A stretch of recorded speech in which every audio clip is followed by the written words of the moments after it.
Nous n'avons jamais été aussi proches de la fin du monde. L'horloge de l'apocalypse, aussi nommée The Doomsday Clock, annonce minuit moins 90 secondes. Cette horloge avance ou recule en fonction de l'actualité. Comme la création de la bombe atomique, les guerres, la pollution et plein d'autres facteurs. Et aujourd'hui, il est temps d'en parler. Bien le bonjour jeunes gens, est-ce que vous connaissez l'horloge de l'apocalypse? Son nom est déjà horrible directement comme ça d'entrée de jeu, voilà. L'horloge de l'apocalypse est une horloge qui a été créée pour dire à quel point on est dans la merde. Voilà, allez on va directement passer aux explications. Eh bien déjà pour commencer, n'imaginez pas une horloge avec des aiguilles immenses, des engrenages incroyables aussi stylés que la tour de l'horloge dans Harry Potter. Voilà, c'est clairement pas Poudlard cette horloge, c'est en fait une fausse horloge pour dire à quel point on est dans la merde, comme je l'ai dit juste avant.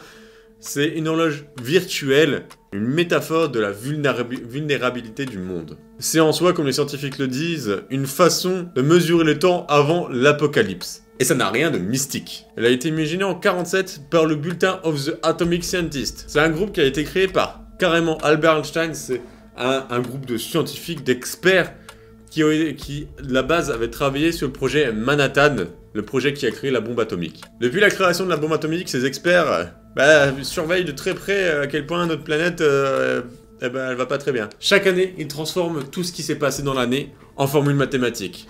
Les turbulences politiques, les guerres, les avancées technologiques, les catastrophes naturelles, tout ça deviennent des formules de mathématiques. Et c'est mathémagique. Et chaque année, en fonction de leurs résultats, ils avancent ou reculent l'heure de cette horloge de l'apocalypse. Vous l'aurez peut-être compris, la fin des temps est fixée à minuit pile. A votre avis, quelle heure est-il?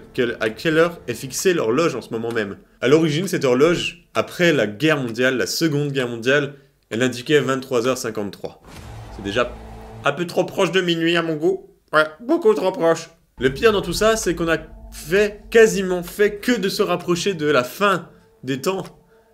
Ouais, il n'y a que deux événements qui ont fait reculer l'horloge atomique. En 91, avec la chute de l'URSS et donc la désescalade nucléaire, on a réussi à reculer un peu. On l'a fait reculer jusqu'à minuit moins 17 minutes. C'est le record actuel. Elle a également reculé de 1 minute en 2010, de 23h55 à 23h54, lors de la COP15 à Copenhague, qui était en faveur du climat. Les experts se concentrent sur 3 domaines principaux. Les risques nucléaires, les changements climatiques et les avancées technologiques et biotechnologiques. Ce qui relie tous ces sujets, c'est le fait que ce sont plus ou moins les humains qui les ont créés. Je dis plus ou moins parce que les changements climatiques, c'est pas seulement les humains, mais on y participe énormément.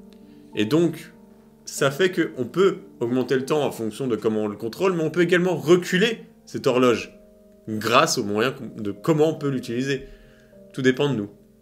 Début 2023, l'horloge atomique a été réglée sur minuit moins 90 secondes. Et pour cause, la guerre entre la Russie et l'Ukraine.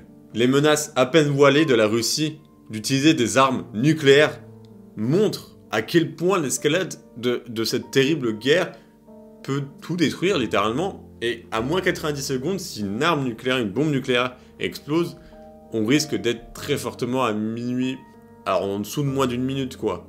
Et ça, c'est vraiment pas cool.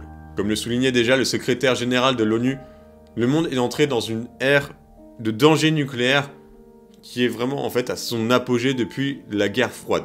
Bien sûr, le but de l'horloge de l'apocalypse n'est pas de nous rappeler à quel point on fait des erreurs, de nous rappeler à quel point on fait n'importe quoi, ni même de nous dire attention, enfin, c'est pas un décompte pour dire ça y est, on va enfin y arriver. Non, au contraire. Non, son utilité première est de montrer, de dire ce qu'on peut faire, de délivrer au public les solutions qui sont à faire. On a peut-être gagné 10 secondes, enfin on se rapproche de 10 secondes, mais pour cette raison, donc si on veut reculer, il faut faire ça. Et son but est de nous aider à avancer.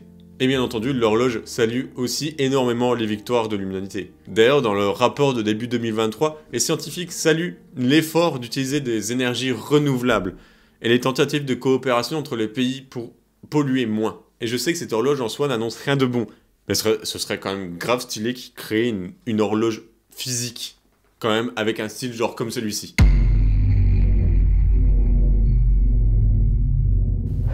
Et bien voilà, jeunes gens, on arrive à la fin de cette vidéo. Voilà. J'espère que ça vous a plu. Je trouve ça très intéressant, ce concept de l'horloge de l'apocalypse. Très intéressant et très inquiétant également. Énormément inquiétant, parce qu'à la base, on est parti de 23h53 et on se retrouve à moins 90 secondes. Voilà, en espérant qu'on recule, qu'on arrive à reculer le temps. Il le faut, là, c'est vraiment nécessaire, hein, parce que là, au bout d'un moment, faites quelque chose, je sais pas, les gens, même si vous faites un tout petit truc de rien du tout, si tout le monde le fait, ça peut reculer le temps, c'est sûr. Donc voilà, faites-le, je sais pas, quand vous fumez déjà, par exemple, jetez dans les cendriers, si vous mangez dans la forêt, jetez pas vos plastiques par terre.